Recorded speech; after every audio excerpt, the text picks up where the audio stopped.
Buenas noches, doctores. ¿Pueden ver la pantalla? Sí, Buenas, doctora, sí puedo observar. Ok, perfecto. Bueno, ¿cómo están? Buenas noches. Hoy vamos a dar la clase de síndrome metabólico.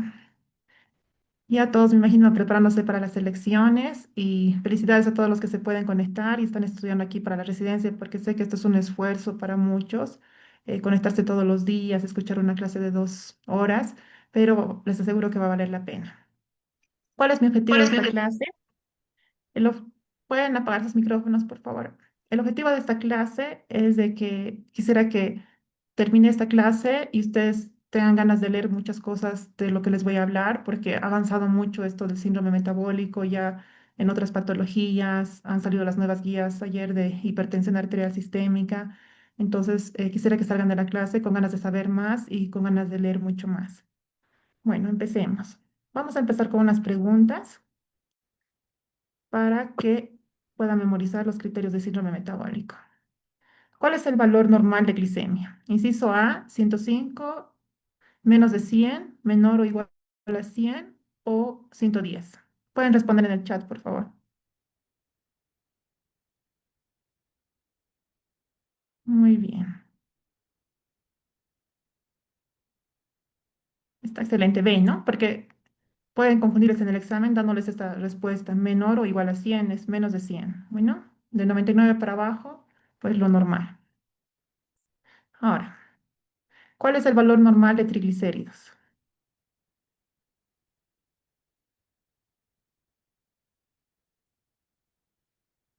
B, B. Excelente, todos están en lo cierto. B, muy bien. Es importante saber los valores normales para poder llegar al diagnóstico de síndrome metabólico. Ahora, sigamos. ¿Cuál es el valor normal de HDL? 40 en mujeres, 50 en hombres, menos de 40 en hombres, 50 en mujeres, mayor o igual a 40. ¿Cuál es? A ver,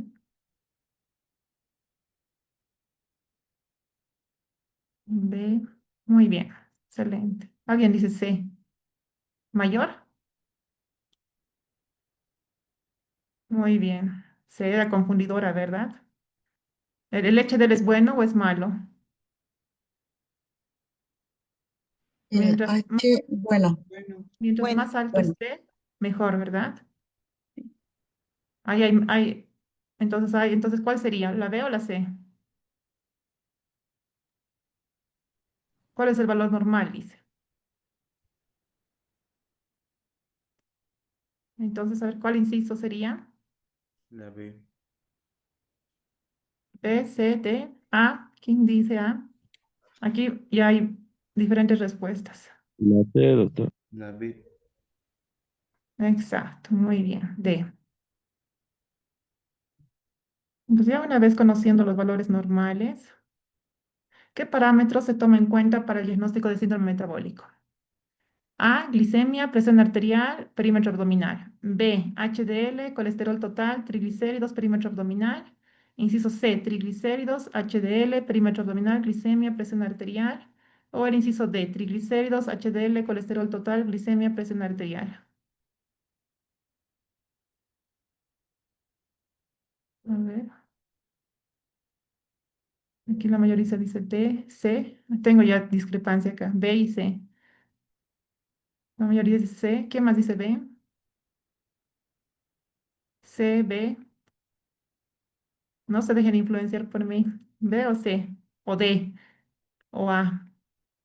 B, doctor. D, D o D, doctor. Toma en cuenta el colesterol total. B, B, B, doctora, sí, sí. ¿Están seguros que toma en cuenta el colesterol total? Sí. La C. sí, sí. Ya sé por qué habla de la presión arterial también y no está en la B la presión arterial. Claro, pero ¿cuál toma en cuenta? O sea, ¿cuáles toma en cuenta? Puede faltar, pero ¿cuáles toma en cuenta? El colesterol no lo tomo en cuenta. No lo toma en cuenta el colesterol total, ojo, ya. Sí toma en cuenta los triglicéridos de HDL. Entonces, ¿cuál sería? De esto tienen que estar La seguros C. para la respuesta. Entonces sería C, triglicéridos, HDL, perímetro abdominal, glicemia. Esta pregunta puede entrar o puede entrar de diferente manera. Entonces, ahorita vamos a repasar los criterios y no olviden qué criterios entran, porque sí, estas se pueden equivocar, porque les puede poner así. O sea, es bien confundidora, ¿no?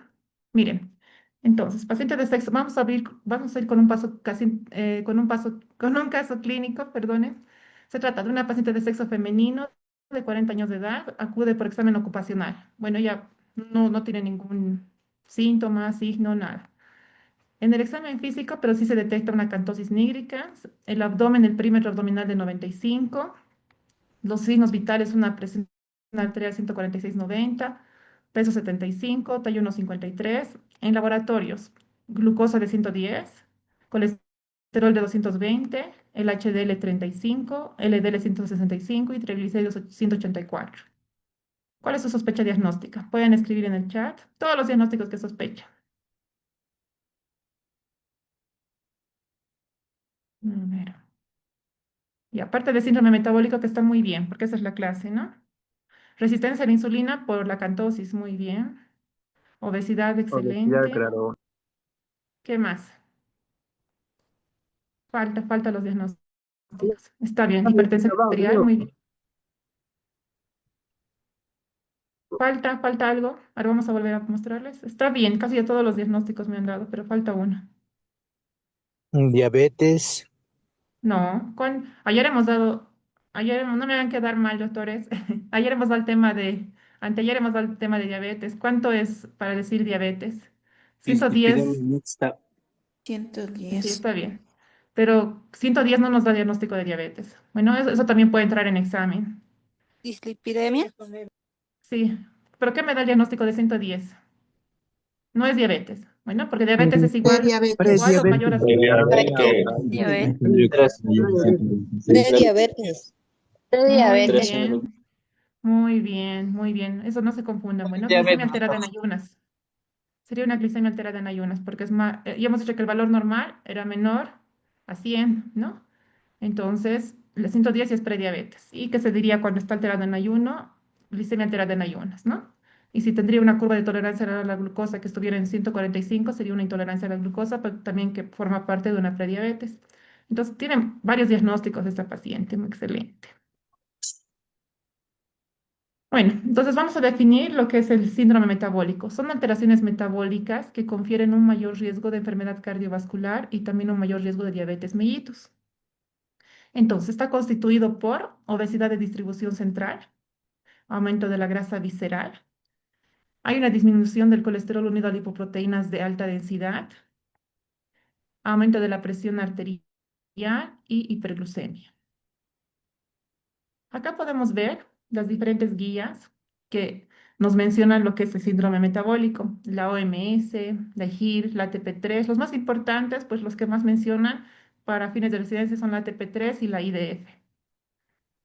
¿Cuáles son las diferencias? La mayoría nos ponen mayor a 102, 88. Esto es para población estadounidense. Y ya vamos a ver en las próximas diapositivas que ya ponen diferentes parámetros de acuerdo al lugar de origen de los pacientes. ¿Cuál es la diferencia? Más que todo vamos a hablar de la ATP3 y de la IDP. En la ATP3 considera mayor o igual a 3 de 5 criterios y en la ATP3 no pedían cintura obligatoria. Bueno, pero ya en la IDF se ha visto que la razón de la principal fisiopatología del síndrome metabólico es el aumento de grasa visceral. Entonces ya en la IDF sí es obligatorio tener un aumento del perímetro abdominal más dos criterios o más. Bueno, entonces eso es importante. Y aquí nos pone los criterios de acuerdo a la etnia, de acuerdo al perímetro abdominal. Como podemos ver aquí antiguamente, como ven la OMS, que eso fue la primera en salir, nos tomaba en cuenta la microalbuminuria. Y ahorita les voy a decir que esto ya está volviendo. Bueno, miren, este es lo que nos muestra el Harrison, esta tablita, está tal cual. Entonces, para la población estadounidense, la TP3, que es lo más probable que les pregunten, es 102, el perímetro abdominal mayor a 112 mujeres y mayor a 88 en, en hombres. Y miren, aquí ya nos toma en cuenta diferentes parámetros de acuerdo al grupo étnico. mayor a 94,80 para europeos, África, Oriente y Medio Oriente. Para Sudamérica, que seríamos nosotros, toma en cuenta mayor a 90 en varones y mayor a 80 en mujeres. Bueno, más que criterios. Triglicéridos en ayuno, mayor o igual a 150. Colesterol HDL bajo, menor a 40 en varones y menor a 50 en mujeres, o que esté en tratamiento específico para esto. Una presión sanguínea sistólica de 130/85 o que ya esté en tratamiento para hipertensión. Y una glucosa plasmática en ayuno mayor o igual a 100. Bueno, o que también esté en tratamiento para la glicemia. Hay que tener en cuenta que el perímetro abdominal es mayor en mujeres. Bueno, pero ¿qué es mayor en hombres? Mayor en hombres, los triglicéridos, hay más descenso de HDL en varones y presenta más hiperglucemia. Pero en las mujeres, como por la distribución, tenemos más grasa a nivel visceral. Bueno, entonces, para resumen, para la IDF nos piden obligatorio la obesidad, la circunferencia abdominal 102,88 y de acuerdo al grupo étnico diferentes parámetros. Para Sudamérica mayor a 90 en hombres y mayor a 80 en mujeres. Más dos de los siguientes, hipertensión mayor o igual a 130/85, disglucemia, glucemia en ayunas mayor o igual a 100. Estos datos nos toman en cuenta glicemia ya. Aquí nos ponen otros datos, pero estos no están validados. Para fines de examen, glicemia. Y colesterol HDL menor a 40 en varones y menor a 50 en mujeres. Bueno, ¿por qué es importante identificar a nuestro paciente con síndrome metabólico? Esto tiene una alta prevalencia mundial. De un 25 a 35% de adultos presentan síndrome metabólico. ¿Qué quiere decir? Una tercera parte del mundo, ¿no? De aquí que están conectados, por ejemplo, unos 300.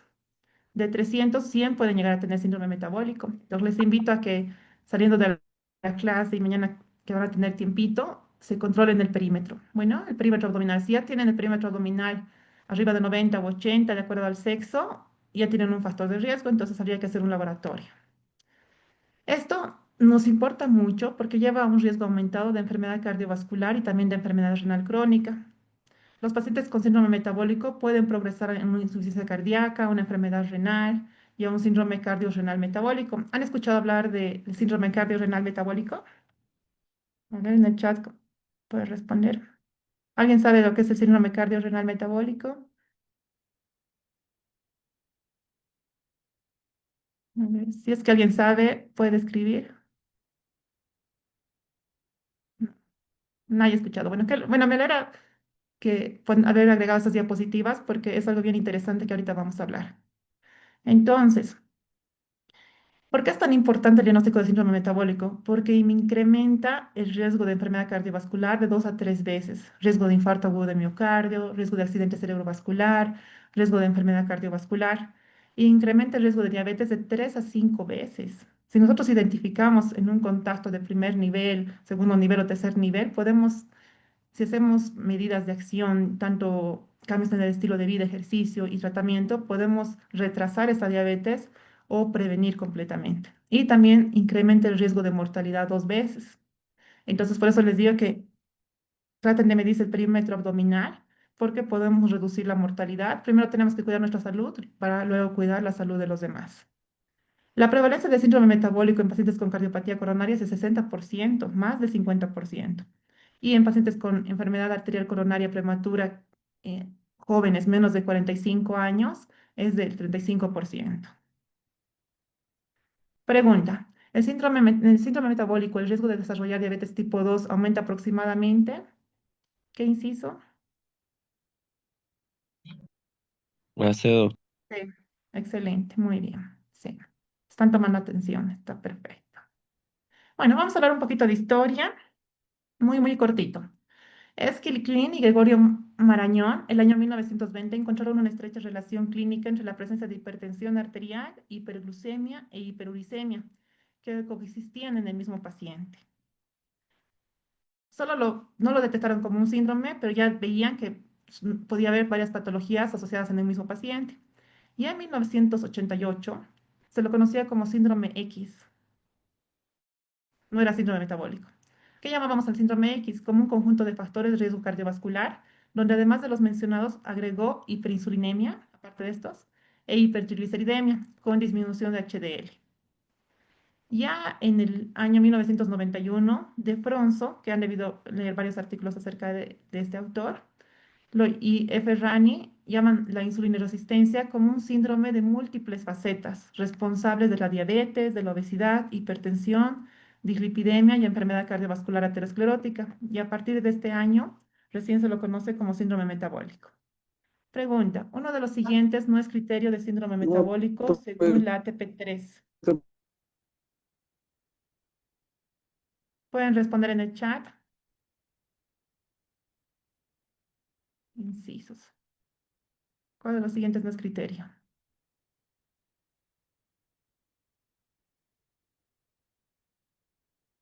A ver, la mayoría está respondiendo. A.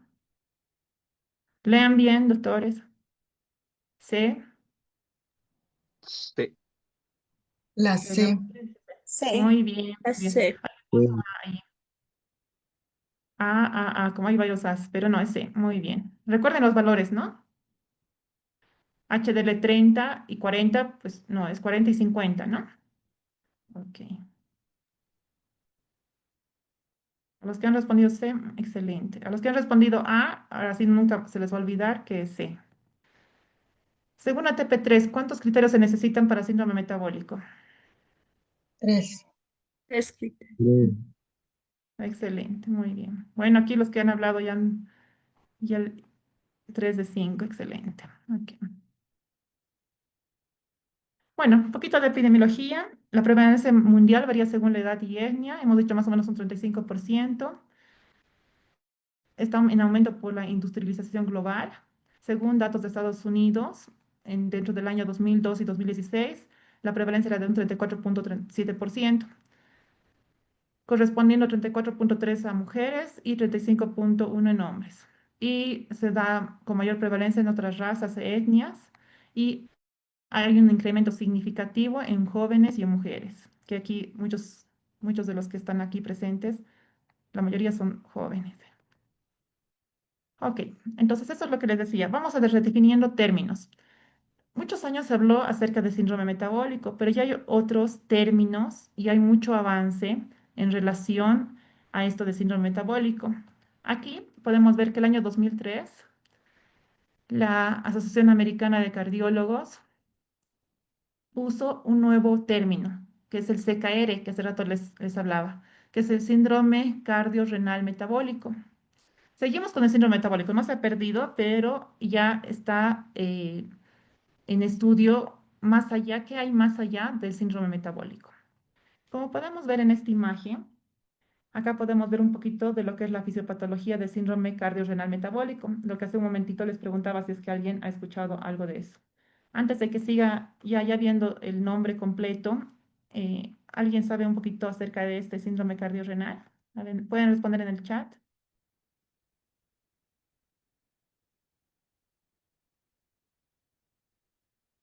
Creo que no, ¿no?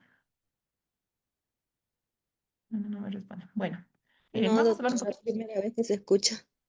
vamos a hablar un poco de este síndrome cardiorrenal metabólico. Aquí podemos ver la fisiopatología, en la cual ya están involucrados más órganos. Entonces, el síndrome metabólico ha pasado de ser un simple agrupamiento de factores de riesgo, ahora es considerado como un riesgo cardiometabólico integral, porque no vemos al paciente solo con hipertensión, no vemos solo con hígado graso, ya vemos a un paciente que tiene varias de estas patologías. Entonces, en el centro de este proceso, acá, que pueden ver por anaranjado, aquí, en el centro de este proceso encontramos una combinación de que hay una inflamación crónica, hay un estrés oxidativo, aquí pasa la resistencia a la insulina y hay una disfunción vascular. Todo esto va a ser desencadenado ¿por qué? Por un exceso de tejido adiposo, que quiere decir un aumento de la grasa visceral. Esta acumulación de grasa visceral va a ir también a una acumulación de grasa en el hígado, no se queda, ¿no? La parte visceral va al hígado y a diferentes órganos. Y esto va a desencadenar diferentes enfermedades como ser hipertensión, dislipidemia y también el síndrome metabólico y la diabetes. Entonces, este acúmulo de grasa también va a ir a acumularse a nivel de riñones. ¿Qué va a pasar en riñones?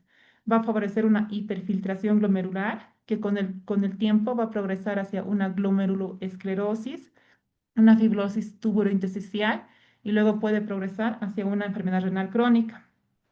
Asimismo, este daño renal puede progresar hacia un daño cardiovascular. Entonces, por diferentes vías, tanto por esta inflamación, por el problema de los riñones, va a dañar el corazón. ¿Qué va a provocar en el corazón? Va a provocar aterosclerosis, una remodelación miocárdica, fibrosis y mayor riesgo cardiovascular. También hay problemas a nivel de este estrés oxidativo, esta resistencia a la insulina, también provoca hipertensión, dislipidemia y síndrome metabólico, que aquí es una parte de la fisiopatología del síndrome metabólico. Y también más riesgo de resistencia a la insulina y progresivamente puede ocasionar diabetes.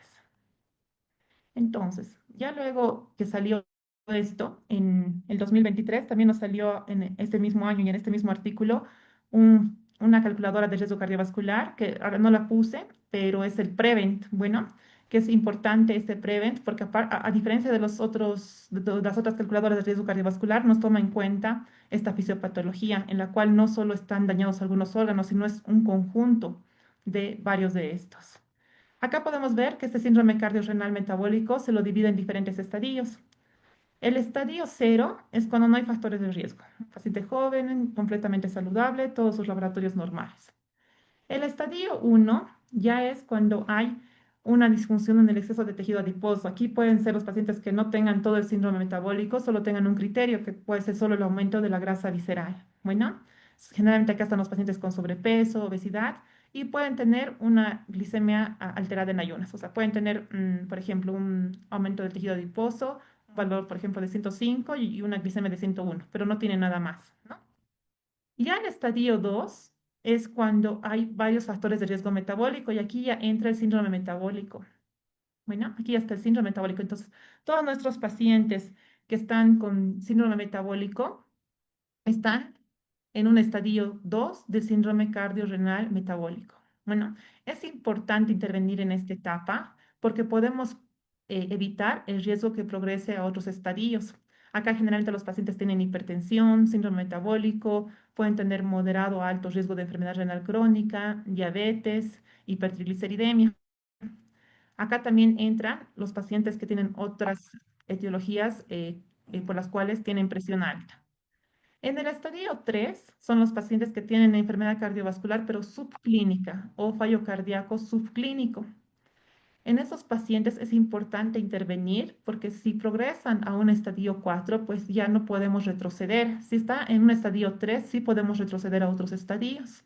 Esto no es un continuo, pero no podemos actuar tarde, no podemos esperar a que un paciente ya me llegue con una enfermedad cardiovascular establecida.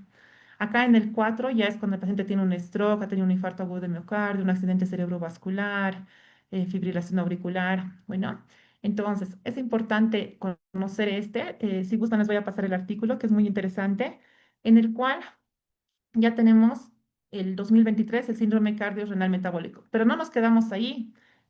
El 2005 sale otro síndrome. Acá, ¿qué le faltaría? ¿Qué órgano le faltaría? Que siempre hemos hablado en los anteriores temas acerca de diabetes, complicaciones. ¿Qué órgano también está involucrado? Aquí, ¿qué órgano le meterían? ¿Quién El adivina mi próximo? hígado, ¿Cuál? el hígado ¿Qué no órgano? veo ¿Cuál? ¿El hígado? ¿Quién dijo el hígado? No tenga miedo, estaba bien. ¿Quién dijo hígado? por acá, Nelva. Excelente, excelente, doctora. Mire, o sea, está muy buena su lógica porque aquí falta el hígado, ¿no? Falta, o sea, cuando hay daño, los pacientes, la mayoría de los pacientes que vemos con obesidad sí tienen hígado graso. Excelente, ¿no? Entonces es por eso que eh, personas como la doctora, que dicen, pues algo más falta, siempre quieren avanzar en ciencia, avanzar para darle una mejor calidad de vida al paciente, disminuir el riesgo cardiovascular, dicen eso, falta el hígado. Entonces, es por eso que este año, el 2025, ya hay un nuevo término. Entonces, ahora ya estamos un poquito más complicado el término, pero por las abreviaciones, Cardial MS. ¿Qué es el síndrome Cardial MS? Es un síndrome cardiorrenal, diabetes hepático metabólico, porque realmente faltaba el hígado. Es una nueva propuesta para una enfermedad metabólica, multisistémica y integrada. Y acá podemos ver más complejo. Cada vez se agrava más la fisiopatología. Pero hemos visto desde la diabetes, desde resistencia a la insulina, siempre que el hígado forma un papel muy importante. Ya aquí está más el máster, ¿no? Que es la enfermedad hepática esteatóxica asociada a disfunción metabólica. Igualmente, acá podemos ver cómo en la fisiopatología el centro siempre es el tejido adiposo, ¿no? Cuando hay exceso de tejido adiposo, ¿qué es lo que pasa? Libera ácidos grasos libres y hay un depósito de ácidos grasos libres en todos los órganos. Podemos ver páncreas, riñón, corazón, músculo, ¿no? A todo nivel se acumula estos ácidos grasos y hace que el hígado libere hepatoquinas. Todo esto va a causar dislipidemia heterogénica a nivel del páncreas. Hay una disminución de la secreción de insulina y luego hay agotamiento de las células beta pancreáticas y luego que puede llevar a una diabetes mellitus tipo 2. La hiperfiltración glomerular, la vasoconstricción por resistencia a la insulina me va a llevar a una hipertensión, la obesidad central. Y aquí también, miren, aquí está este síndrome metabólico. Entonces, ya no podemos ver solo como síndrome metabólico, entonces tenemos que tener una visión integral, ¿no? Porque los ácidos grasos libres pueden ver en todo lugar, ustedes ven amarillo, ¿no? Esta figura debería llamarse amarilla. Todo está amarillo. ¿Por qué? Porque ácidos grasos libres van a todo el organismo. Y ya posteriormente en otros años nos va a salir ya la microbiota intestinal, cerebro, porque realmente el cuerpo es todo un conjunto, ¿no? Todos los sistemas están interconectados. Y aquí, mira, ya nos habla igual de la microbiota intestinal, ¿no? Si bien no lo está poniendo como un órgano, es un órgano, lo podríamos decir como un órgano invisible, ¿no? Que si bien no vemos la microbiota, pero está en todos lados. Entonces, ya ahora que piensen en síndrome metabólico, quiero que me piensen en estos dos más. Síndrome cardiorrenal metabólico y este síndrome cardial MS que toma en cuenta el hígado también. Bueno, esta es una pregunta para ustedes. Ahora que ya saben acerca una pizquita de estos síndromes, si tuvieran que elegir un término que usemos en clínica diaria, ¿cuál preferirían? ¿Me pueden responder por el mensaje?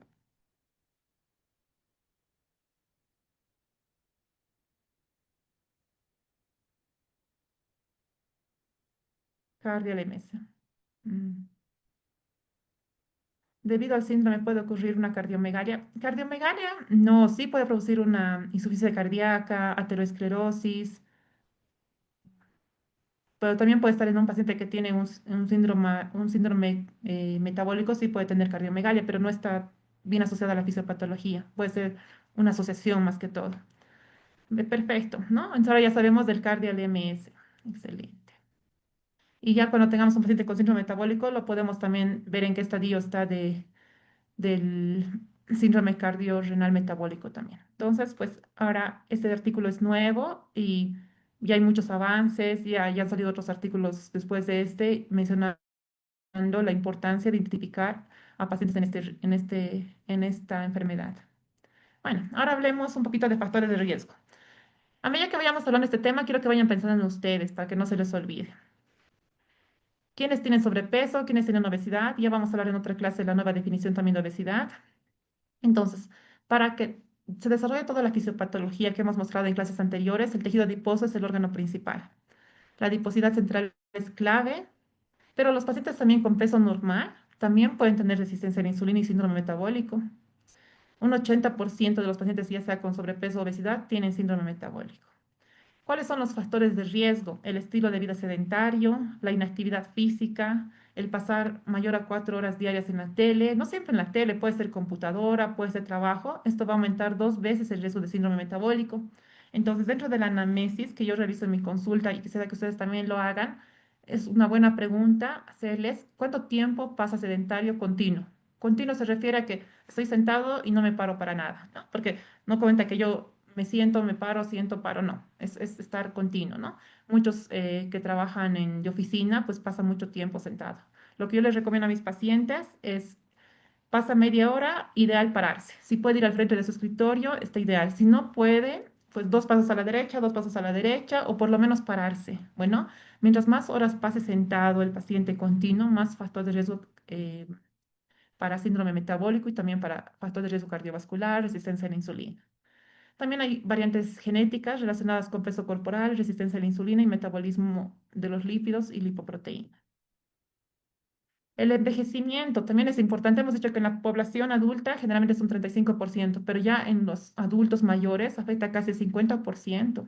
O sea, de los que tienen papás con más de 60 años, búsquenle intencionadamente un síndrome metabólico y más allá de síndrome metabólico, porque la mitad, o sea, de aquí, de los que estamos conectados, la mitad de nuestros papás tienen síndrome metabólico. Bueno, y afecta, bueno, papás y mamás, ¿no? Y más a mujeres, afecta más a mujeres en relación a hombres. ¿Y qué en relación a la diabetes y síndrome metabólico? El 75% de los pacientes con diabetes o intolerancia a la glucosa tienen síndrome metabólico. O sea, aquí ya estamos hablando de 7 de cada 10. Y estos pacientes, por ende, tienen una mayor prevalencia de enfermedad cardiovascular.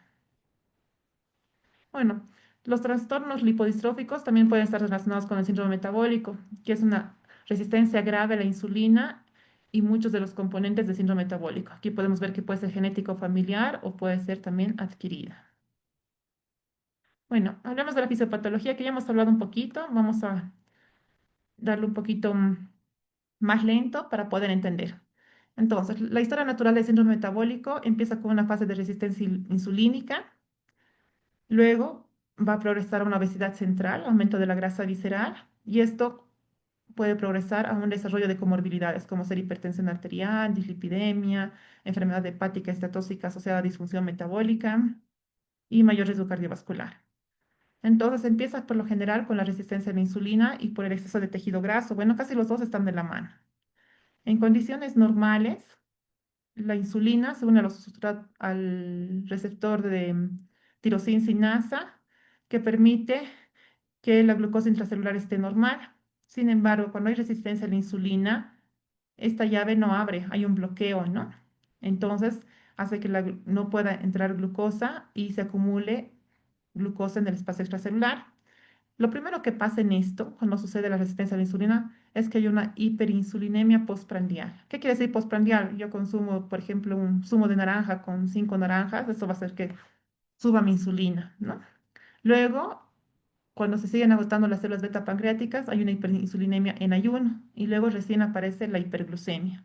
Es por eso que cuando hay un paciente con sospecha de prediabetes, a veces pasa que nosotros le hacemos la glicemia en ayuno y nos sale normal. Bueno, no sale normal, pero nosotros le podemos hacer una curva de tolerancia oral a la glucosa.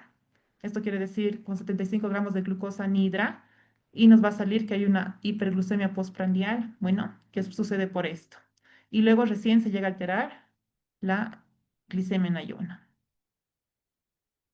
Bueno, acá podemos ver esta imagen, le he puesto porque está en el Harrison, en la cual igual nos explica lo mismo que hemos mostrado en otras diapositivas, pero debido a que está en el Harrison, quisiera explicarles un poquito más. Entonces, aquí representa como el exceso de grasa visceral, especialmente en el abdomen, que esta no es solo una reserva energética, sino es un tejido metabólicamente activo que va a liberar sustancias a todo el sistema. Entonces, cuando estos adipocitos están hipertrofiados, para empezar a liberar ácidos grasos libres en mucha cantidad, así como no solo ácidos grasos libres, sino citoquinas inflamatorias, factores de necrosis tumoral alfa, interleucina 6, y va a disminuir la adiponectina.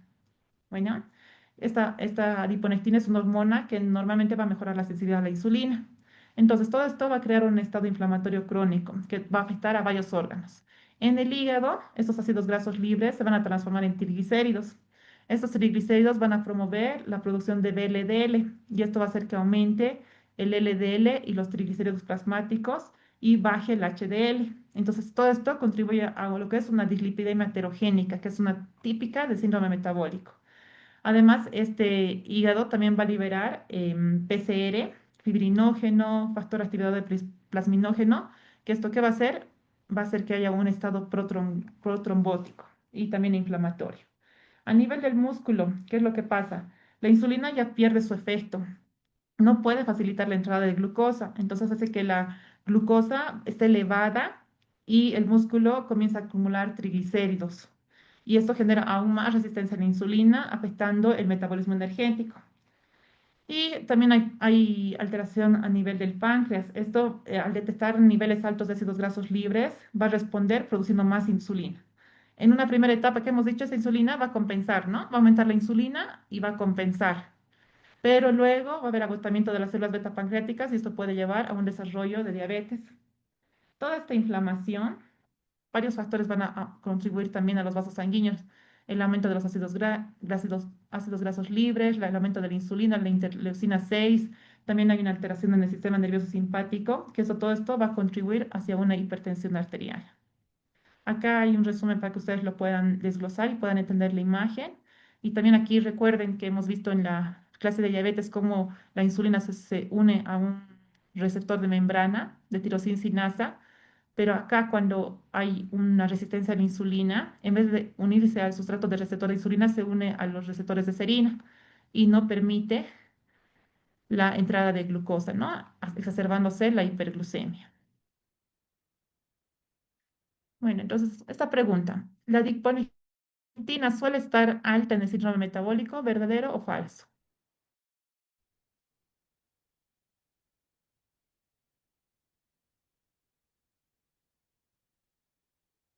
B. Esa era una pregunta engañosa. Está muy bien. B, ¿no? Suele estar alta, no suele estar baja, ¿no? ¿Cuál es típicamente baja en el síndrome metabólico? La siguiente pregunta.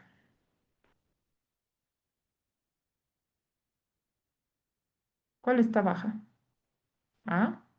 Doctores. Esta está con su ayuda. Sí, La exacto. C. Esta Sí. pregunta siempre entra a la Sí. residencia. Bueno, no se olviden, porque esta siempre entra. O puede entrar cuál está típicamente alta y cuidado se confunda. Entonces, la justificación es que la adiponectina es una insulinosensibilizante y suele estar disminuida, ¿no? Aquí, en esta imagen, para que no se les olvide la pregunta, la adiponectina nos da un factor protector, disminuye la inflamación, la apoptosis, incrementa la sensibilidad a la insulina, disminuye la gluconeogénesis, incrementa el consumo de glucosa. Si esta está baja, pues todo esto no se produce. Bueno, entonces la adiponectina intensifica la sensibilidad a la insulina e inhibe muchos plazos del proceso inflamatorio. Lo malo es que esta es protectora, ¿no? Pero lo malo es que en el síndrome metabólico está bajita. Bueno, el gol estándar para diagnosticar resistencia a la insulina es el CLAMP o pinza euglucémica hiperinsulinémica, lo cual solo se hace con fines de investigación. No, aunque nosotros quisiéramos realizar a nuestros pacientes, pues no hay para pedirlo. La forma más fácil de poder calcular la resistencia a la insulina es el test de HOMA, que es la ecuación, esta es la más fácil, que es la glucosa por insulina dividido entre 405. Lo normal es menos de 3, se dice resistencia a la insulina mayor a 3 y de 1,68 a 1,96 a 2,96 a 2,99 nos da como una sospecha de resistencia a la insulina. Pero sin embargo, si un paciente viene en consulta y ustedes ven que tiene una acatosis nígricas, pues no es necesario pedirle insulina. Ya sabemos que este paciente tiene resistencia a la insulina. Bueno, entonces dentro de la fisiopatología dijimos que hay un aumento del perímetro abdominal. Y miren, acá en esta imagen podemos ver, que igual lo vamos a repasar un poquito en obesidad, que el tejido adiposo subcutáneo es el que está debajo de la piel y entre el músculo, ¿no? Este, cuando se acumula en exceso, ya no solo se queda acá la grasita, sino se acumula entre las vísceras, ¿no? Ya hemos visto que se distribuye a todo el órgano, riñones, hígado. Entonces, esta es la grasa visceral, la más agresiva, por decir, la que inicia toda la cascada de eventos para que se produzca un síndrome metabólico. La grasa gluteofemoral es más protectora, debido a que, como vemos, está en la parte gluteofemoral, que son las generalmente mujeres que tienen una forma de pera. Esta nos da factores protectores, pero sí la grasa visceral, o sea, al tener forma de manzana, más riesgo cardiovascular. Es importante la medición del perímetro abdominal. Hay otros, lo malo es que en el perímetro abdominal no permite distinguir en el tejido adiposo subcutáneo, no nos permite diferenciar cuánto es tejido adiposo subcutáneo y cuánto es tejido visceral. Hay otros estudios, pero sí que cuestan muy caros, como hacer la tomografía o resonancia, que nos puede ver cuánto de grasa visceral tiene el paciente. Pero también hay otros estudios como hacer la bioimpedancia. La bioimpedancia es un sistema en el cual mediante 4 puntos de piel, manos y pies, con una corriente eléctrica que no siente el paciente, podemos estimar la grasa visceral y la masa magra, porcentaje de agua y otros datos más. Aquí es bioimpedancia. Bueno, me van a disculpar por el error. Esta bioimpedancia yo lo tengo en consultorio. Les voy a mostrar un poquito de qué se trata en la clase de obesidad. Entonces, ¿por qué es tan dañina esta grasa visceral? Porque esta se dirige al hígado más rápidamente y afecta el metabolismo hepático. Ya hemos visto, pero que no solo al hígado, al riñón, al páncreas, músculo y a todos los órganos. ¿Qué es la dislipidemia heterogénica? Esta siempre va acompañada de síndrome metabólico y los pacientes con diabetes mellitus tipo 2 también tienen este tipo de dislipidemia. Es un incremento de triglicéridos, hay una baja concentración de colesterol HDL y hay un incremento del colesterol LDL y VLDL. Bueno, esto no está dentro de los criterios, no se confunda. Pero puede entrar en el examen, que es la dislipidemia heterogénica. Entonces, no se olviden de estos criterios. Bueno, entonces hablemos de una de las asociaciones que va junto con el síndrome metabólico, que es la dislipidemia. ¿Qué pasa? Hay un aumento en la producción de VLDL. Ya en la clase de metabolismo de las lipoproteínas les voy a explicar con más detalle, pero aquí vemos que las proteínas de VLDL tienen abundante cantidad de triglicéridos. ¿Pueden ver? Pues casi 75% es triglicéridos. Bueno, entonces hay un aumento de esas VLDL, que es ApoB más triglicéridos. La ApoC3 inhibe la lipoproteína lipasa, que hace que se exacerbe la hipertrigliceridemia. Y en esos pacientes hay una disminución del HDL. Entonces, ¿qué pasa en el hígado? Aumenta la síntesis de VLDL, aumenta el aclaramiento de HDL. En el músculo disminuye la acción de la lipoproteína lipasa. Y en el tejido adiposo hay un aumento de la lipólisis y una disminución de la acción de la lipoproteína lipasa. Y todo esto hace que se produzca la dislipidemia heterogénica. Pregunta, uno de los siguientes no corresponde a la patogenia de la dislipidemia heterogénica.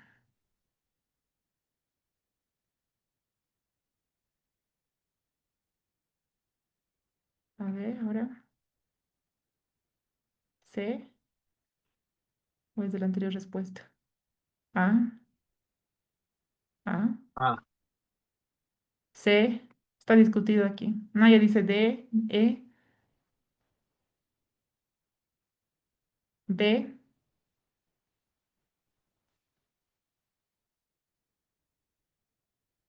Muy bien, les quería engañar. Muy bien, entonces hay una disminución de la producción, no hay un aumento, ¿no? Y con esta imagen no se les va a olvidar. Bueno, muchas preguntas. Si es que alguna no pueden memorizar, vean la imagen, estudian un poquito más de fisiopatología y con eso no se les olvida. Bueno, son considerados etiología de síndrome metabólico, excepto, pueden leer con detenimiento la pregunta y me responden en el chat.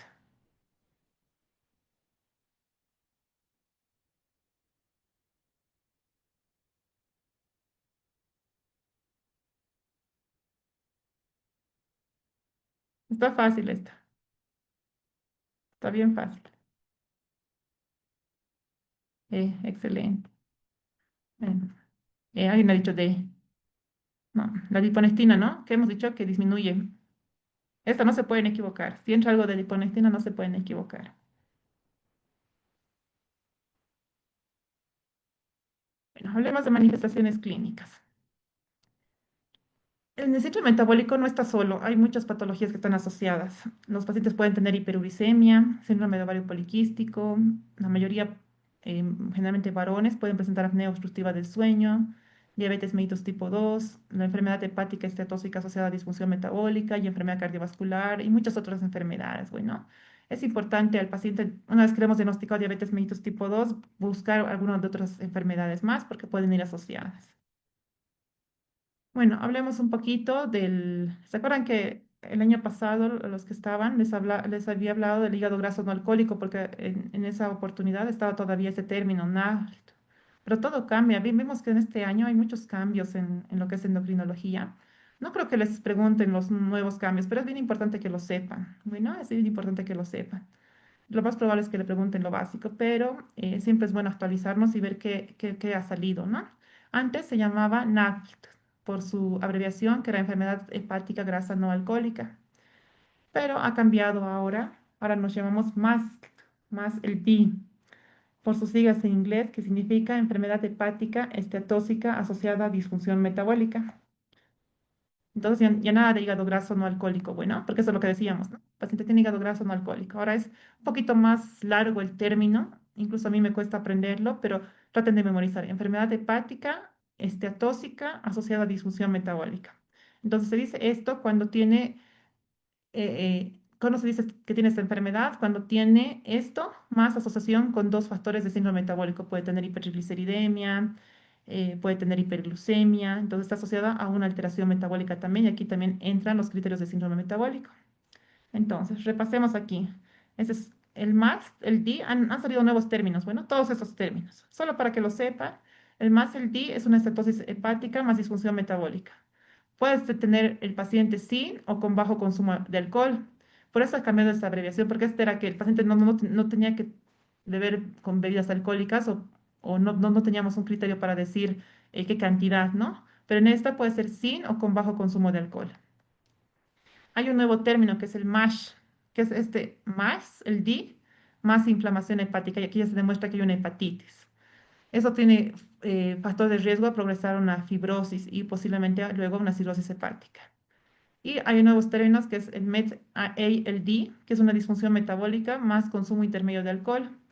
Y las características de esta enfermedad es que hay una superposición entre el MAS-LD y la enfermedad alcohólica. Y ALD, que es una enfermedad hepática por alcohol. Aquí ya están todos los relacionados con consumo de alcohol. Bueno, en la práctica diaria, una herramienta que quisiera que la usen es el FIB4. Ustedes ponen en Google calculadora FIB4 y ¿qué nos ayuda a esto? Nos ayuda a ver si mi paciente puede progresar desde una enfermedad hepática asociada a disfunción metabólica hasta una cirrosis, hasta un cáncer, ¿no? Es una herramienta que realmente es muy rápido llenar. ¿Qué nos pide en la calculadora? Edad, AST, ALT y plaquetas del paciente. Con esto nos da un puntaje. ¿Cuál es la interpretación? Entonces se llama FIC4. Bueno, todos lo pueden hacer, está libre y esto se los debe hacer en el centro de atención primaria. En todos los pacientes que estemos sospechando que tenga una enfermedad hepática. Si el FIB4, si esta calculadora nos da un valor de menos de 1.3, es un bajo riesgo. Se debe hacer un control a los 3 años o antes si es que tiene factores de riesgo. Si este FIB4 ya nos sale mayor a 1.3 y es un riesgo intermedio o alto, entonces estos ya los debemos mandar a un paciente a un centro de segunda referencia. O ya podemos nosotros adelantar algunos estudios como hacer una elastografía hepática, serología para hepatitis. Si todo esto está normal, ya nos lleva a un bajo riesgo, entonces podemos repetir a los 3 años. Pero si esto ya la elastografía nos sale con un riesgo alto, pruebas de serología para hepatitis positivas, entonces ya es un riesgo intermedio o alto. Es bien importante acá, podemos considerar biopsia o mandarlo directamente al hepatólogo. Bueno, otra condición asociada a lo que es el síndrome metabólico puede ser el síndrome de ovario poliquístico. ¿Por qué se caracteriza esto? Hay un hiperandrogenismo bioquímico. ¿Cómo podemos calcular el bioquímico? Es la testosterona total por 3.47 dividida entre CHBG por 100. Les voy a mandar, no lo he puesto acá, pero es una fórmula que me la sé de memoria porque siempre en consulta la tengo que hacer para mis pacientes. Es el índice de andrógenos.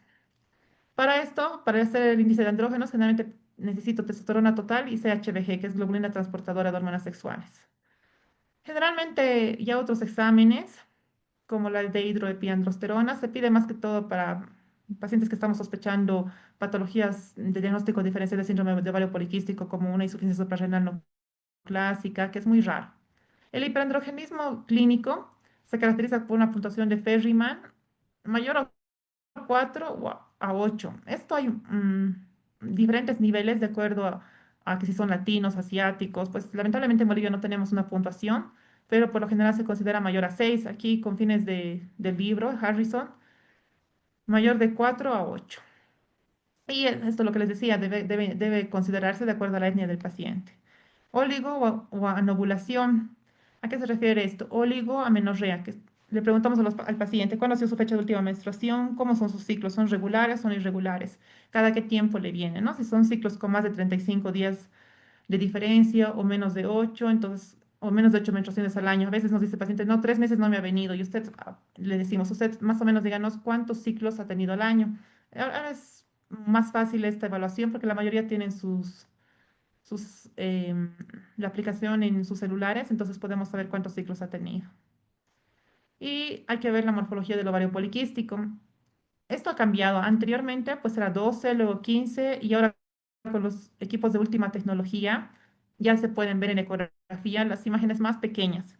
Entonces, ahora es mayor a 20 folículos, esos son los folículos centrales pequeños, ojo, no cuenta los grandes, y o mayor a 10 centímetros del volumen ovárico. Entonces, cuando pidamos una ecografía a una mujer que estemos sospechando síndrome de ovario poliquístico, yo les recomiendo poner qué queremos ver, porque aquí dice el volumen ovárico. Ya me han llegado muchos pacientes con ecografía que solo me traen su ecografía, pero con solo 2 mediciones.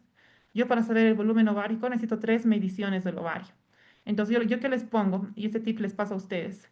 Le pido ecografía transvaginal con sospecha de síndrome de ovario poliquístico y le pongo cuantificar folículos centrales. Bueno, ¿para qué? Para saber si cuántos son, porque no sé si les ha debido tocar a ustedes en la práctica que les piden ecografía y les reportan 12 folículos o ni siquiera lo cuentan y nos dicen ovario poliquístico. No, nos ayuda para diagnóstico que me cuantifiquen. Entonces, ¿yo qué les pongo? Cuantificación de folículos centrales, ver el grosor de endometrio. Esto no me sirve para diagnóstico, pero sí me sirve para ver cómo está la paciente y medir volumen ovárico o dar 3 medidas del volumen. Bueno, así podemos ya tener todos los datos. Y esto nos ayuda esto pues lo podemos hacer con una ecografía transvaginal, que lo ideal es pedir el tercero, cuarto o quinto día del ciclo menstrual. Acá tenemos la escala de Ferriman, eso es un artículo de New England que nos muestra bien claramente la imagen, cómo es cada puntaje. Hay pacientes que vienen a la consulta depiladas o que han hecho luz pulsada o es que se han depilado antes de venir. Entonces, si no podemos nosotros valorar al paciente, podemos mostrarle esta imagen y preguntarle cuál es el valor que tiene ella cuando no se depila, ¿no? Generalmente puede haber una subestimación o una sobreestimación, pero sí nos ayuda como herramienta diagnóstica. Bueno, otra patología que está asociada al síndrome metabólico es el síndrome de apnea obstructiva del sueño. En consulta, acostúmbrese a preguntar si el paciente ronca o no ronca. Debería esto ir en anamnesis también. ¿Ronca o no ronca? ¿Alguna vez le ha visto su pareja o algún familiar que tiene pausas respiratorias? ¿No? Entonces, este cuestionario también lo encuentran en Google. Entonces, si ronca con intensidad suficiente para que se escuche a través de la puerta cerrada, no, no es un ronquido suavito, bueno, un ronquido fuerte. Se siente a menudo cansado, fatigado. Estas respuestas son con sí o no. ¿Alguien le ha observado que deja de respirar o que tiene pausas respiratorias? ¿Tiene o está siendo tratado por hipertensión arterial?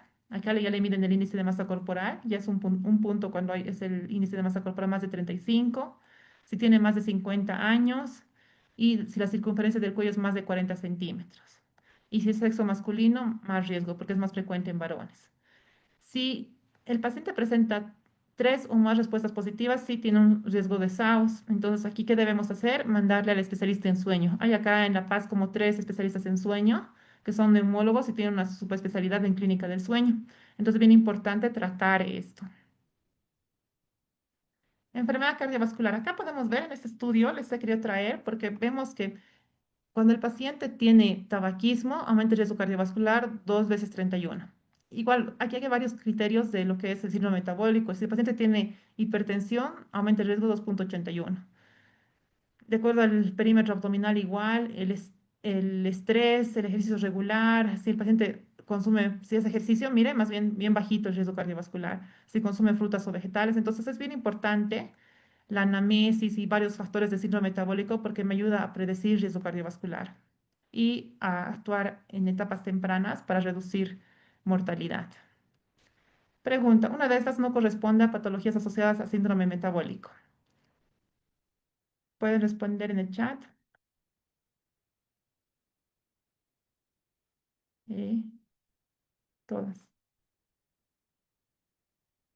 A, todas. No hemos hablado de hiperuricemia, pero sí también está asociado puede estar asociado, generalmente los pacientes con obesidad pueden tener niveles altos de ácido úrico.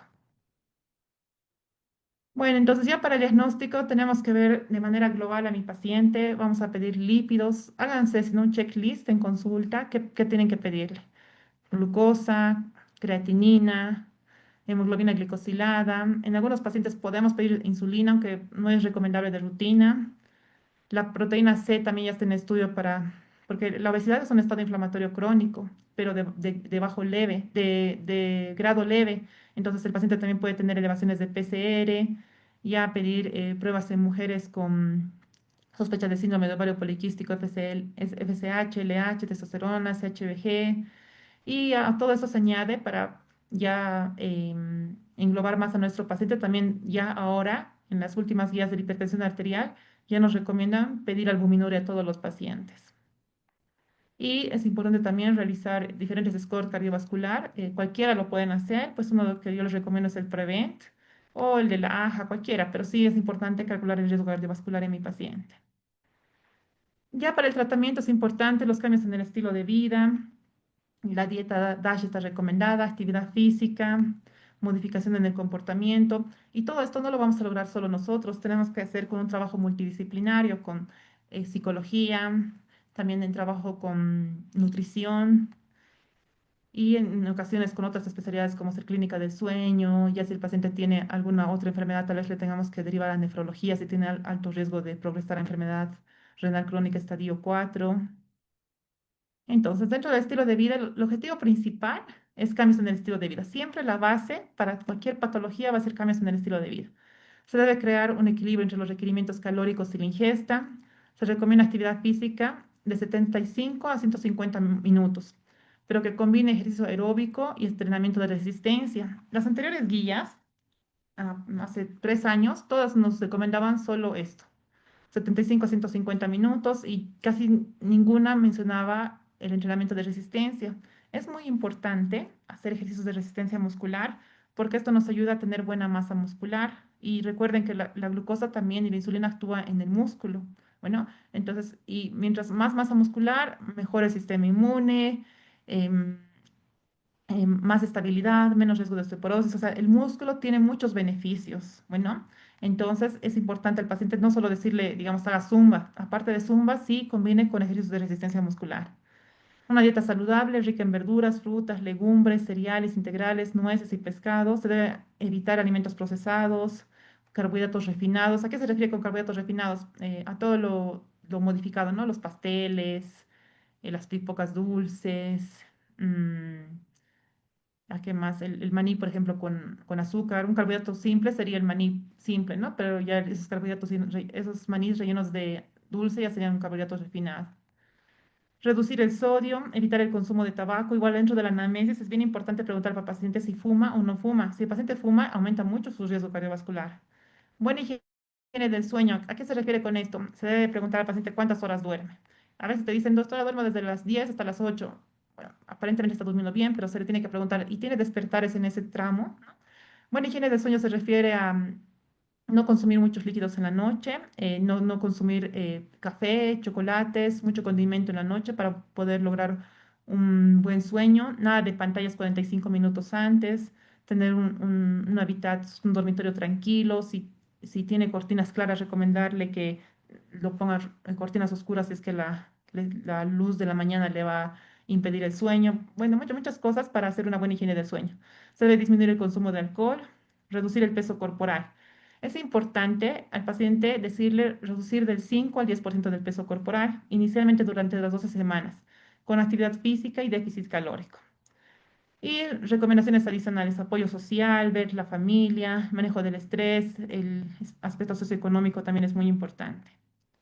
Acá podemos ver un estudio en el cual se ve con la reducción de peso qué logro de mi paciente. De un 0 a 5% de la pérdida de peso, logro mejorar la hipertensión y la hiperglucemia. Si a mi paciente pierde de 5 a 10%, logro prevenir diabetes, evitar hígado graso, dislipidemia. Con un 10 a un 15% ya voy a disminuir la enfermedad cardiovascular, hígado graso, y más del 15%, pues ya me ayuda a disminuir mortalidad cardiovascular, falla cardíaca. Es por eso que es importante al paciente primero darle objetivos claros. Por ejemplo, si un paciente pesa 70 kilos, decirle nuestro primer objetivo va a ser bajar el 5%. Bueno, ya luego podemos irnos al 10%, pero hay que darle objetivos claros y no calcular el peso ideal. En muchas ocasiones si le decimos, si un paciente pesa 80 y le decimos su peso ideal es 60, pues se va a frustrar, no va a poder bajar 20 kilos. Pero si yo le digo a este paciente de 80 kilos, nuestra primera meta que sea bajar el 5%, que es 4 kilos, podemos ir muy bien. Y aquí está las tablas publicadas en el artículo que mejoramos en relación a la pérdida de peso. Podemos ver que incluso con valores de 2,5 a 10% podemos mejorar dolor de rodilla, osteoartritis, prevención de dolor de rodilla, reducción de cetosis hepática. Entonces, no es solo números. Cuando viene un paciente en la consulta y le hemos logrado reducir un 5% de peso, no es el peso que hemos reducido, es que el paciente a veces dice, no, doctora, ya ahora puedo subir ya puedo subir sin dolor las gradas, antes me dolía mucho la rodilla, ya no tengo tanta falta de aire. Entonces, nuestro objetivo es mejorar todo esto, mejorar la calidad de vida. Y se ha visto que mejora la calidad de vida desde un 5 a un 15%. Y ahora con los nuevos medicamentos que hay para bajar de peso, si es el candidato ideal, pues excelente, iniciemos, pero sí tiene que ser previa una buena valoración. Entonces, en la mujer, este síndrome metabólico puede estar asociado también a infertilidad, ¿no? Em, Debido a que hay disregulaciones en la ovulación, igual la obesidad nos lleva a más riesgo de cáncer, problemas de incontinencia urinaria, dismenorrea. Entonces, es importante también la salud en la mujer porque ella lleva más riesgo cardiovascular en relación al varón. Entonces, para el tratamiento de la obesidad, vamos a hablar un poquito más en la otra clase, pues fentermina topiramato, liraglutide, semaglutide, la nueva que es la tirzepatide. Ah, y les tengo una buena noticia. ¿Se acuerdan que el día que hablamos de, la primera clase que hablamos de diabetes, les había dado un precio estimado de la semaglutide? Les comento que día después me visitó una empresa farmacéutica, en este momento no recuerdo, pero ya la semaglutide, de lo que era 250 bolivianos a la semana, está llegando con otra empresa a un precio aproximadamente de la mitad. Eso es una muy buena noticia porque ya podemos llegar a más pacientes. Muchos pacientes no podían mantener el tratamiento. Ahora con esta nueva marca ya muchos pacientes van a poder acceder. Incluso yo ya tengo mi primer paciente que he iniciado con este nuevo medicamento porque por factor económico no podía, pero ahora ya lo puede. Otros inhibidores de la absorción como ser los listas, la cirugía metabólica cuando esté indicado, bueno, las indicaciones son cuando hay un IMC más de 40 o 35, pero que tenga comorbilidades. Pero ahora como hay tantos medicamentos que han salido nuevos, ya podemos ver que estos medicamentos disminuyen mucho el riesgo cardiovascular. Entonces ya podemos, antes de pensar en cirugía bariátrica, podemos ir con otros medicamentos. Entonces, otra pregunta. Uno de estos corresponde al manejo de la obesidad. Pueden responder en el chat.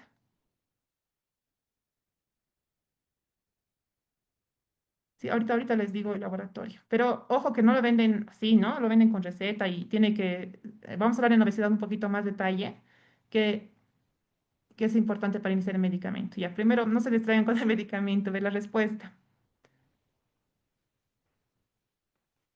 Corresponde al manejo de la obesidad. No estamos bien. A, B, B, muy bien, B, B. B, porque era IMC más de 35, ¿verdad? Ok. Bueno, aquí están los diferentes tratamientos para las diferentes patologías, estatinas para cuando hay aumento del LDL, y esto también lo vamos a ver. No les doy esto porque vamos a ver con más detalle el metabolismo de las lipoproteínas. Entonces, es importante también disminuir el colesterol LDL, porque mientras más alto el LDL, más riesgo cardiovascular. En individuos con síndrome metabólico y diabetes, es necesario que disminuya a menos de 100, pero las nuevas guías del ADA 2025 ya me dicen que cualquier paciente con diabetes debería estar con estatina, a no ser que sea un paciente mayor o con alguna comorbilidad en la cual me impida darle tratamiento. Y los pacientes sin diabetes, nuestro objetivo es tener un LDL menor a 130. ¿Por qué? Porque es importante el LDL. Este estudio, que me gusta mucho y también a veces les muestro a los pacientes, ¿por qué es la importancia del LDL? Acá podemos ver el valor del LDL, que nos los traducen también en miligramos de cilitro, y aquí vemos el riesgo cardiovascular. Si yo tengo un LDL bajo, miren, mi riesgo cardiovascular va a ser bajito.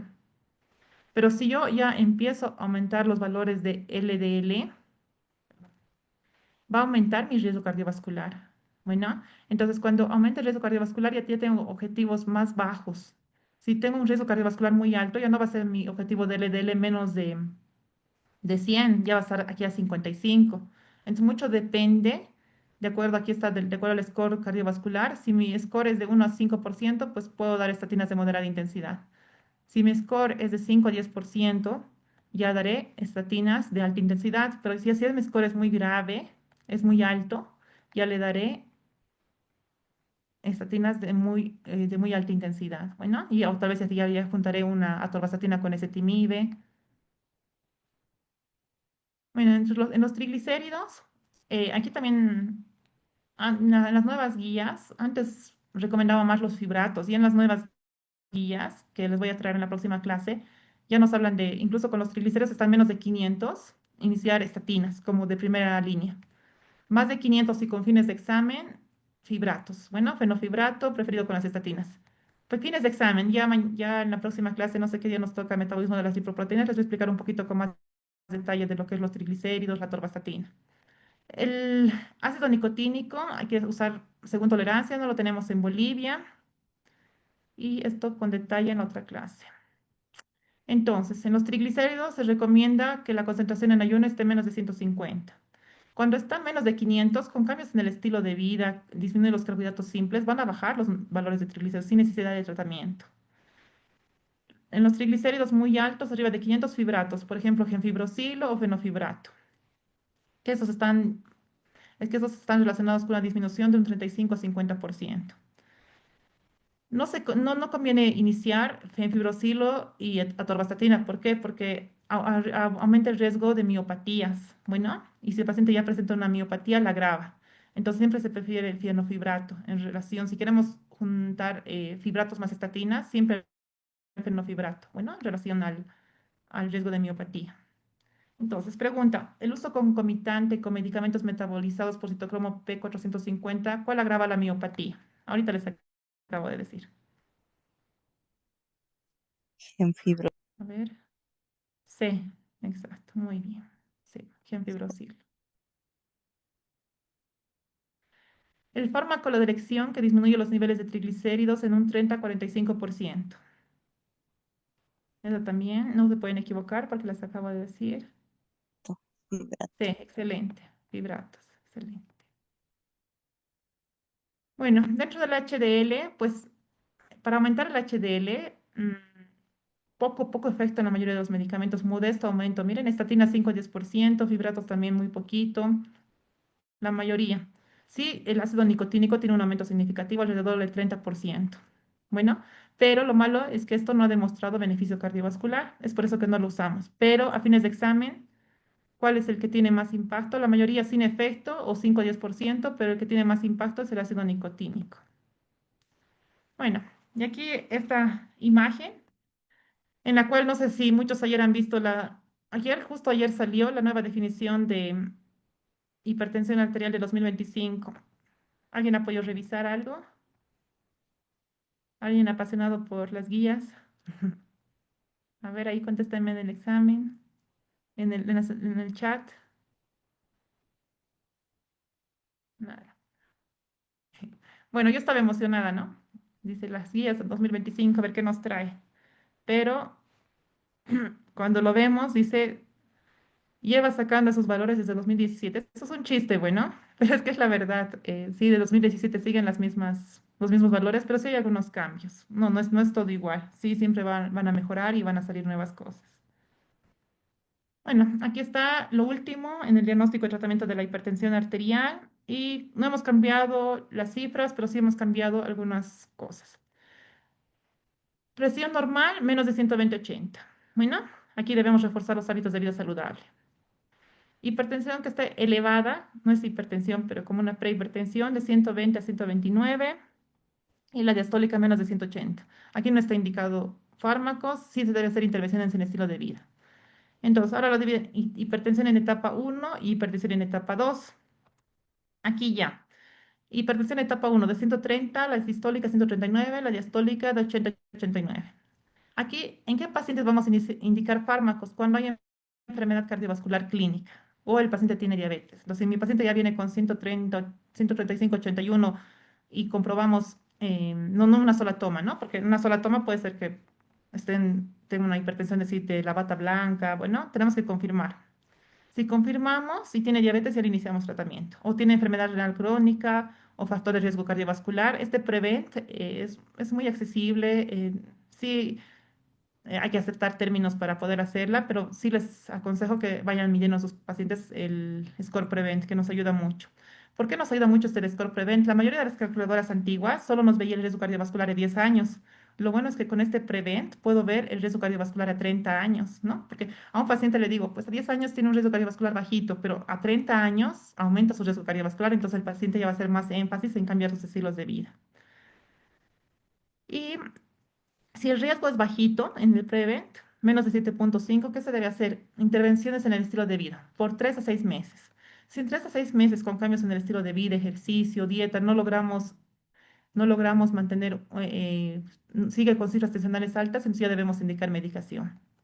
Y la hipertensión etapa 2 más de 140/90, aquí sí debemos iniciar, aquí no hay duda. Bueno, aquí a todos iniciamos tratamiento.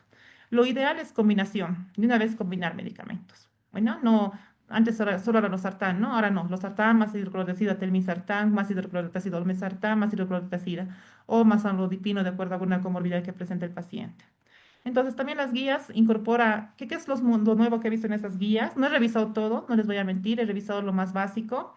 ¿Qué nos incorpora en estas guías? Nos incorpora el riesgo Prevent, que nos ayuda mucho porque este riesgo Prevent me define si hay bajo riesgo cardiovascular a 10 años y también a 30 años. ¿Qué más incluyen? Antes, en las anteriores guías decía albuminuria en algunos pacientes. En estas guías nos dice albuminuria a todos los pacientes. ¿Por qué? Porque ya hemos visto la fisiopatología del síndrome cardiorrenal metabólico, que un paciente puede empezar ya con albuminuria. Antes solo se pedía a los pacientes con diabetes o a ciertos pacientes seleccionados con hipertensión arterial, y en estas nuevas guías a todos, albuminuria. Descartar hiperaldosteronismo y también incorpora el monitoreo ambulatorio en domicilio de presión arterial como parte central para confirmar el diagnóstico, ¿no? Y evitar tratamientos innecesarios por hipertensión de la bata blanca, eso es lo que les decía, ¿no? A veces viene a consulta un paciente y ya por el estrés de la consulta sube su presión. Entonces es importante el monitoreo también domiciliario. Bueno, y aquí también nos habla del tratamiento, lo que les he comentado, en base al riesgo, si el paciente tiene enfermedad cardiovascular, realizar el estudio PREVENT, y si tiene hipertensión etapa 1, cambios en el estilo de vida como primera opción. Bueno, las mejores opciones iniciales son inhibidores de la enzima convertidora de angiotensina, antagonistas, pero siempre ahora en las nuevas guías nos dice que hay que agregar, lo ideal es el tratamiento dual, y como ya hay medicamentos duales, lo ideal es para que haya más adherencia al paciente al tratamiento, pues iniciar combinados para que no estén tomando dos medicamentos. Otros medicamentos que podemos considerar son diuréticos, antagonistas de los canales de calcio, beta bloqueadores, inhibidores de mineralocorticoides, finerenona, por ejemplo, en pacientes que tienen albuminuria o enfermedad renal crónica. Y las recomendaciones generales, dieta baja en sodio, rica en frutas y lo mismo que hemos visto para síndrome metabólico. Y cuando el paciente tiene glucosa en ayuno alterado o prediabetes, igual, modificaciones del estilo de vida, y aquí se puede indicar la metformina, que reduce la incidencia de diabetes. Pero más efectivo, se ha hecho varios estudios y se ha visto que es más efectivo los cambios en el estilo de vida en relación a la metformina. Pero si al paciente le decimos cambios en el estilo de vida, actividad física más metformina, pues podemos disminuir la incidencia de la diabetes tipo 2. Entonces, pregunta, ¿esas medidas mejoran la sensibilidad de la insulina? Ya estamos terminando, creo que es una de las últimas preguntas. ¿Pueden responder?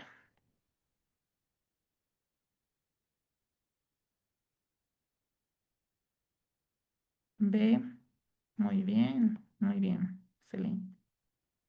Vivonidas y triacilidionas. Entre la metformina, hemos visto, recordemos, ¿no? El mecanismo de acción que aumenta la sensibilidad a la insulina, suprime la producción de glucosa en el hígado. Las triacilidionas también aumentan la sensibilidad a la insulina, mejora la captación de glucosa en músculo y tejido adiposo. Pero esto no lo usamos mucho, hay que tener pacientes con cuidado con insuficiencia cardíaca, antecedentes de fracturas. Entonces, esta pregunta, que tampoco no se pueden equivocar. Su acción incrementa el HDL, ¿de cuál de esos mecanismos? ¿De cuál de esos medicamentos?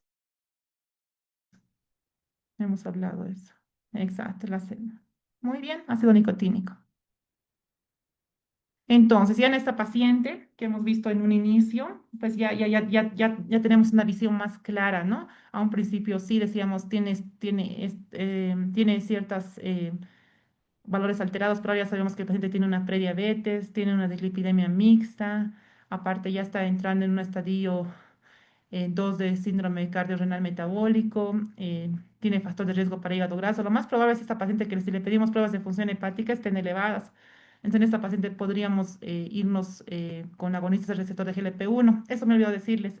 También en las nuevas guías ya nos ponen en pacientes con obesidad y hipertensión arterial, ya nos ponen como un nuevo medicamento los agonistas del receptor de GLP-1. Entonces, cada vez van a hacer más usos, cada vez cambian las guías porque hay nuevos medicamentos, hay nuevos avances en medicina, siempre con el fin de reducir cardiovascular. ¿Para qué? Para reducir mortalidad.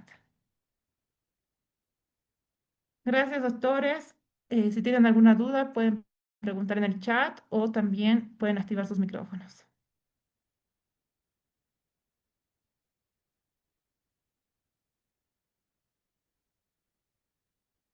Me estaban pidiendo el nombre de medicamento, ¿no? Ahorita lo busco, denme un segundito. Pero no quiero que ahorita vayan a comprar todos. Tiene que ser bajo receta, tiene que ser bajo indicaciones. Ahorita les doy el nombre para no dejarles con la duda. Se llama el medicamento Ribeglix. Se los voy a anotar acá. O sea, es el semaglutide, pero esa es la marca comercial. Ribeglix. Que la verdad que yo me he alegrado mucho cuando me dijeron que es bajo el precio porque ya voy a poder iniciar a más pacientes realmente, que realmente necesiten, realmente tengan criterios para iniciar el medicamento, porque no es iniciar por iniciar.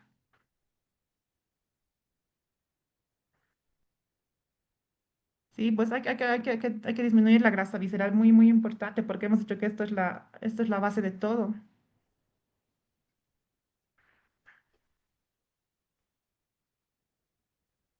¿Alguna pregunta, doctores? Quisiera que vayan a repasar mañana. Sería lindo que vayan a leer un poquito acerca de esto del síndrome cardiorrenal metabólico, de síndrome cardiorrenal hepatometabólico, las nuevas guías ADA.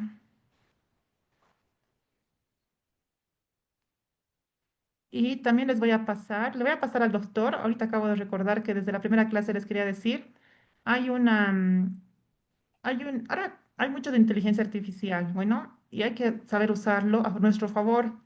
Hay un link, ahora que ustedes no tienen tiempo para leer un artículo entero porque yo sé que están con muchos temas. Hay un link que le voy a pasar al doctor Gastón, en el cual ustedes suben un artículo y nos da el resumen del artículo como un podcast. ¿A qué me refiero? O sea, por ejemplo, subo a esta aplicación guías de hipertensión arterial y me carga el artículo y me da un podcast entre dos personas hablando de lo que es hipertensión arterial. Bueno, entonces, esta aplicación es muy buena. Lamentablemente solo nos deja bajar 3 artículos por día y, y ya pues pueden leerse todas las guías, las 3 guías que les paso en 15 minutos. O sea, no lo pueden leer, sino pueden escucharlo más bien. A ver, el link, denme un segundito, a ver, ahorita les, ahorita les paso. Espérenme un segundito, espérenme. Y sí, si ustedes hagan esto y ya pues hoy pueden escuchar los 3 artículos en 15 minutos.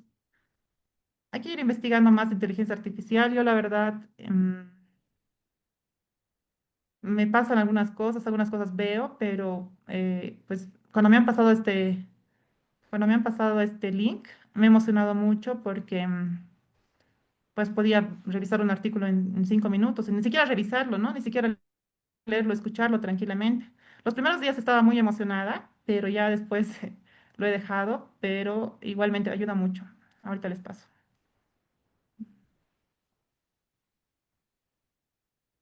Un momentito.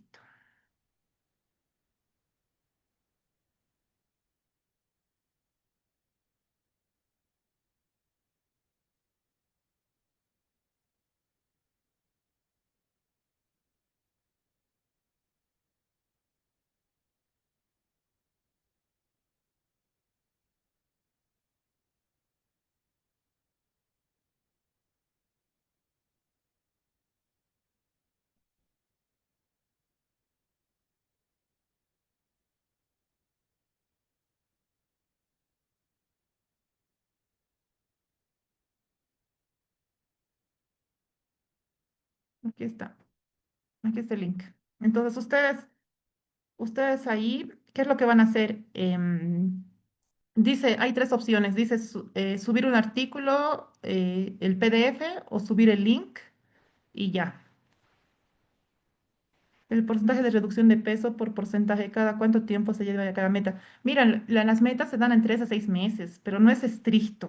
Bueno, si mi paciente logra bajar 5% en 3 meses, excelente. Si no logra bajar, pues hay que ver por qué no está bajando, ¿no? Es que no todos la medicina no es exacta, no todos los pacientes bajan 5%.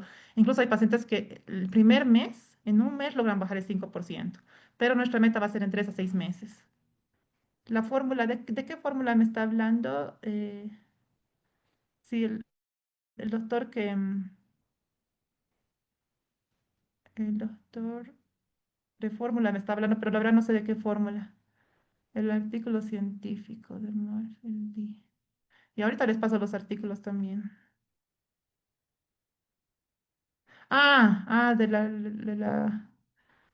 De la fórmula, ok. Mire, para el síndrome metabólico y síndrome de ovario poliquístico, la mayoría de los pacientes que tienen síndrome de ovario poliquístico van a tener síndrome metabólico. Hay tratamiento de primera línea en síndrome de ovario poliquístico, tratamiento de primera línea, cambios en el estilo de vida. De segunda línea, anticonceptivos. Hay muchos anticonceptivos. Si el paciente tiene datos de hiperandrogenismo, me iré con anticonceptivos con efecto antiandrogénico. Tercera línea, metformina. Y cuarta línea, que no hay suficiente evidencia, es minoxidil. Pero si el paciente tiene, por ejemplo, síndrome metabólico, pero por ejemplo tiene una glicemia cerca a 125, pues ahí ya también hay mucha evidencia de agonistas del receptor GLP-1. O sea, los agonistas del receptor GLP-1 están en todas las enfermedades, entonces mucho en el contexto del paciente, bueno. O sea, no les puedo dar una receta para todos, ¿no? Entonces dependerá de qué más tiene y qué criterios tiene de síndrome de metabólico y qué fenotipo de síndrome de ovario poliquístico es, ¿no? No les he hablado de los fenotipos, pero hay diferentes fenotipos, ¿no? Hay incluso pacientes que tienen solo hiperandrogenismo y tienen datos de hirsutismo, tienen periodos irregulares, pero no tienen quistes en el ovario, pero ya es un fenotipo de síndrome de ovario poliquístico. Ahora les paso. Sí, no, mire, no hay en internet este medicamento, pero ya me han visitado, o sea, sí lo hay. Yo también he buscado en Farmacorp, eh, pero yo creo que ya va a estar en Farmacorp, tampoco está buscándolo, pero ya está el medicamento. Ahora les paso el artículo y con eso terminamos y vamos a descansar todos. Ah, no tengo ahorita el artículo.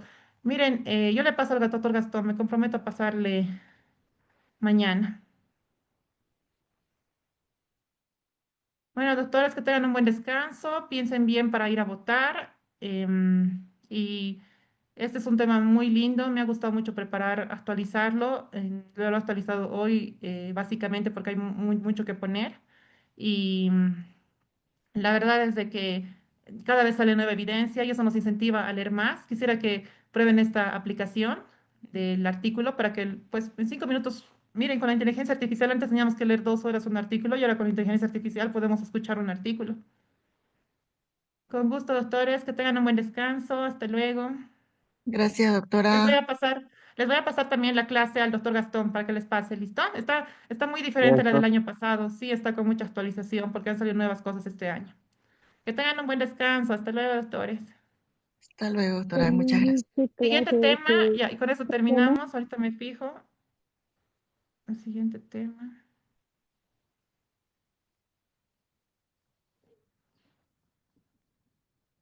Con eso terminamos. Con el siguiente tema, me voy a fijar ahorita.